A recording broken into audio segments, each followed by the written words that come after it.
bapa di saf pertama, sudah bertahun-tahun menjaga. Dia cinta saf pertama.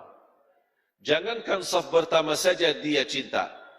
Dia tidak pernah terlewat takbiratul ihram sama imam. Sebagaimana di hadis yang diriwayatkan Imam Tirmizi, "Man shalla 40 yawman la tafutu takbiratul ihram, kutibat lahu bara'atan." Barang siapa yang salat 40 hari tidak terlepas takbiratul ihram, tidak tertinggal. Imam Allahu Akbar, dia sudah standby Allahu Akbar. Selama berapa hari? 40 hari. Berarti 200 kali salat. Apa yang dia dapat? Dapat kebebasan dari neraka dan dari kemunafikan. Dan hal ini orang munafik tidak bisa. Makanya saya suruh mendorong jamaah, kalau mau tahu dirinya mukmin atau munafik, kira-kira gimana posisinya salat. Khususnya takbiratul ihram. Suka dijaga atau tidak apa-apa sering masbuk? Nah, beda. Yang sering masbuk beda sama orang yang datang lebih awal. Tak mungkin sama di sisi Allah. Wallahi beda. Allah Maha Adil. Semua masuk surga insya Allah kita bersama-sama, itu karena karunia dan rahmat dari Allah. Tapi di dalam surga, tingkatan dalam surga itu masing-masing tergantung amal. Masuk surga, tingkatannya ada yang di bawah, ada yang di tengah, ada yang di atas, paling atas bersama Nabi, bersama para sahabat, bersama waliullah, orang salih. Tidak mungkin sama, itu tergantung amalannya. Sejauh mana yang tahajud, sunnah qabliyah ba'diyah, salat duha, puasa Senin Kamis, menjaga bacaan Al-Quran, tak mungkin sama orang yang malas. Walaupun sama-sama masuk surga, kalau Allah berikan karunia dua-duanya masuk surga, tapi ada yang masuk surga tapi mampir dulu. Mau enggak mampir dulu? Hah? Mampir kemana? Ya neraka. La haula wa la quwwata illa billah. Jadi bapak itu menjaga saf pertama, tidak pernah melepas. Bertahun-tahun terdengar sampai ke kuping dia. Subhanallah, bapak itu luar biasa. Kami kenal sudah lama. Dia masih bertahan, kuat. Saf pertama selalu, tidak pernah telat. Kalau dia tidak ada di saf pertama, pasti dia lagi sakit atau keluar kota. Dia mendengar di kupingnya, merasa tidak enak. Perasaannya tidak enak. Mulai dipuji sama orang. Lingkungan, jamaahnya masjid. Besok-besok, pas waktu salat, dicari sama jemaah. Oh, bapak di mana bapak? Kok tidak ada? Pas habis salam, selesai salat, lihat ke belakang, bapak ada di belakang. Kok bapak kenapa ke belakang? Oh, dah enak. Perasaannya dah enak, selama ini saya jaga lillahi ta'ala, malah orang-orang puji saya. Akhirnya saya mundur ke belakang, itu riya. Itu riya. Karena dia menamalkan awalnya karena siapa? Dia saf pertama lillahi ta'ala. Dia tidak harap dipuji. Walaupun dipuji, dia tidak peduli. Walaupun dipuji, dia tidak, tetap komitmen, tetap istiqamah, menamalkan, hanya menjaga hati dan menjaga perasaannya supaya tetap lillahi ta'ala. Makanya ulama berkata, jaga ikhlas di awal amal, di pertengahan amal dan di akhir amal. Mungkin dimulai diawali dengan baik, di pertengahan, namanya manusia, ada ujian, ada bangga diri, ada hal-hal yang bisa merusak ikhlas kita. Hati-hati kita jaga. Nanti saya kasih doanya, bagaimana supaya Allah lindungi kita dari sifat riya dan terjaga ikhlas kita lillahi ta'ala. Jadi ketika bapak mundur di saf belakang karena dipuji, dia meninggalkan kebaikan. Kan saf pertama sesuatu kebaikan. Dia mundur ke belakang, mundur dan dia tinggalkan kebaikan tersebut, itu namanya riya. Terus kalau ada orang saya mau di saf pertama, tapi Allah tahu niatnya dia melakukan ini supaya mau jadi ketua masjid. Anak mau Lihat, saya fantas jadi ini imam. Saya fantas yang jadi di depan. Karena saya, alhamdulillah bertahun-tahun, saya selalu di saf pertama. Nah, Allah tahu niatnya, kita kan dah tahu. Kita tidak boleh hukum orang niatnya. Tapi saya hanya menjelaskan hukum. Karena dia dari awal niatnya beda, berarti dia melakukan karena manusia ingin dapat dudukan, ingin dapat dipuji. Berarti selama dia mengamalkan bukan riak lagi, tapi dia berbuatan syirik. Karena ibadah semestinya karena Allah, tapi dia jadikan ibadah karena manusia. Terus ikhlas apa? Selamat dari dua-duanya. Amalkan lillahi ta'ala dan dijaga istiqamah. Itu aja. Bukan karena manusia, dan saya tidak mau tinggalkan kebaikan karena manusia. Kalau bahasa sederhana, orang yang ikhlas sama saja di hatinya. Dipuji, tidak dipuji, disukai, disenangi, tidak disenangi, tidak dihina, dicaci maki, sama aja. Kalau dia dipuji,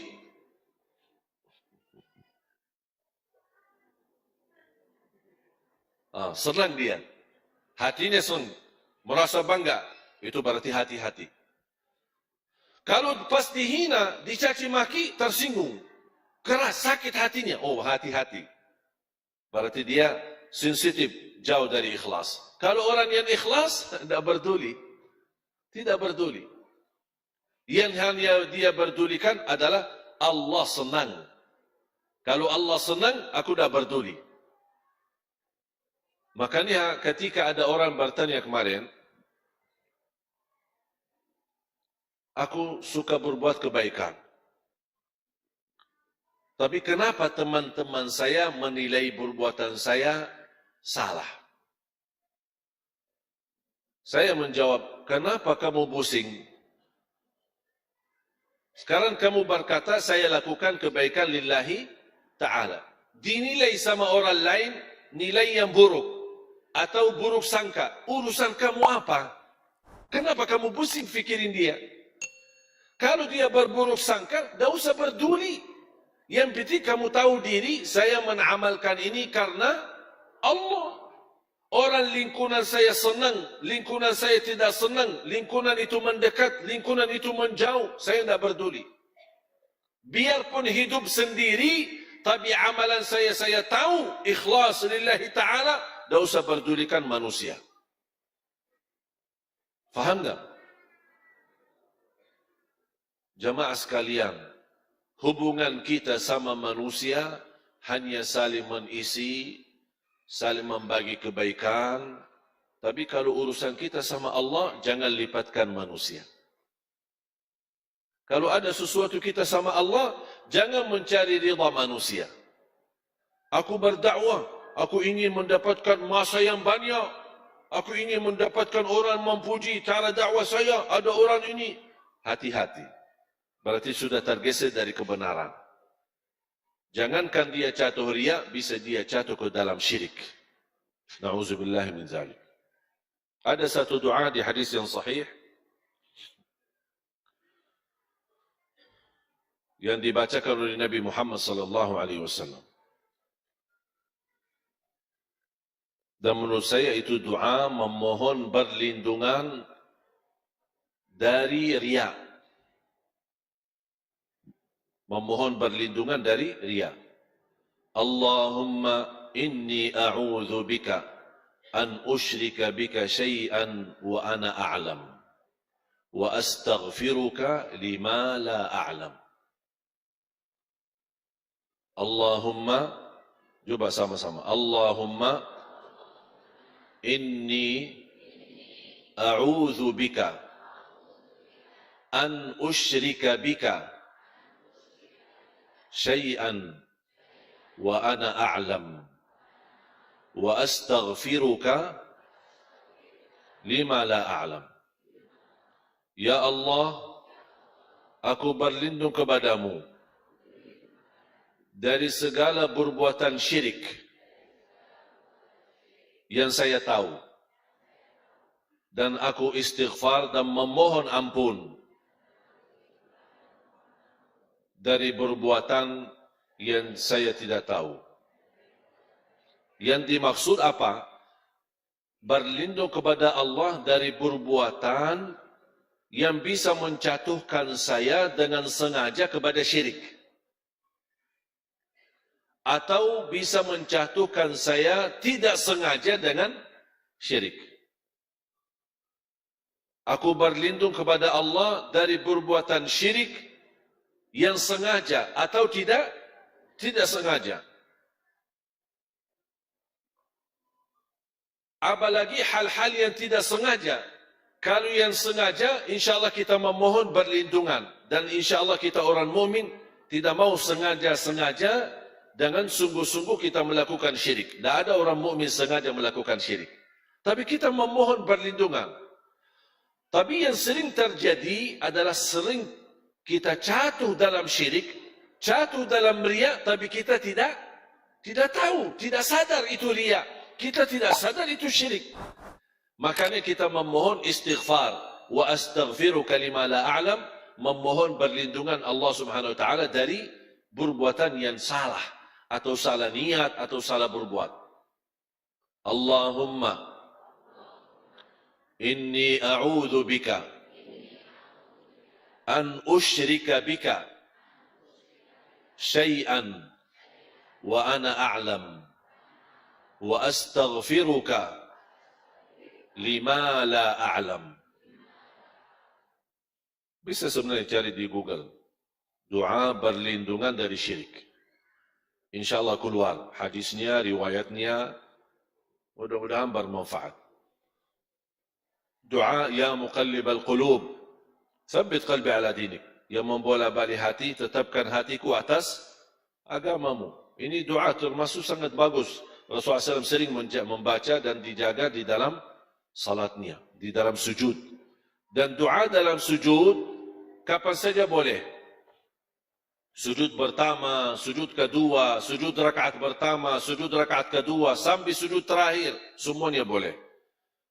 Selama bersujud, bebas berdoa. Tapi kenapa kebanyakan dia doa di sujud terakhir? Mungkin dia khawatir kalau sering doa di setiap sujud, nanti dia salah hitung rakaatnya. Ada orang, pas dia bangun dari sujud karena panjang sujudnya, dia berdiri, aku di rakaat berapa ya? Lupa. Makanya ada usulan dari ulama, jadikan doanya di sujud terakhir, supaya tahu habis itu, mau sudah langsung tahiyat dan salam. Tapi boleh enggak saya setiap sujud doa? Boleh.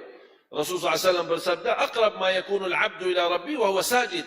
Sebagaimana hadis yang sahih, dekat posisi seorang hamba di sisi Allah, dekat sama Allah ketika dia dalam keadaan sujud.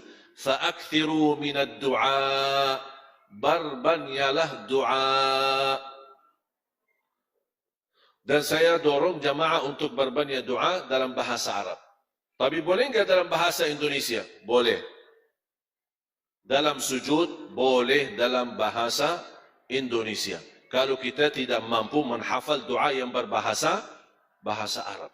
Karena inti daripada doa adalah menggunakan bahasa yang kita fahami. Kalau saya mengerti, misal, ya muqallibal qulub, thabbit qalbi ala dinik. Ini kan sudah banyak orang tahu. Berarti boleh pakai bahasa Arab karena sudah tahu maknanya. Contoh, Rabbana atina fid dunya hasanah wa fil akhirati hasanah wa qina adzaban nar. Ini kan bahasa Arab. Faham enggak artinya? Faham. Berarti boleh gunakan dalam sujud. Allahumma ighfir li wa liwalidayya warhamhuma kama rabbayani shaghira. Ini bahasa Arab, tapi saya sudah faham. Berarti boleh digunakan dalam sujud. Tapi ada hajat-hajat, ada curhat, ada ingin mengungkapkan sesuatu, ada masalah yang kita hadapi, tidak faham doa bahasa Arab sesuai hajat kita. Boleh enggak saya gunakan bahasa Indonesia? Boleh gunakan bahasa Indonesia. Yang jelas, yang tidak boleh mengganti bahasa adalah tuntunan salatnya. Misal, Al-Fatihah, Subhana rabbiyal azim dalam rukuk, subhana rabbiyal a'la dalam sujud, kemudian tahiyat, tidak boleh diganti bahasa. Tapi kalau sudah tunaikan kewajibannya tersebut, selebihnya anda bebas. Tapi saya lebih cenderung kepada doa berbahasa Arab. Kalau memang hafal dan bisa boleh.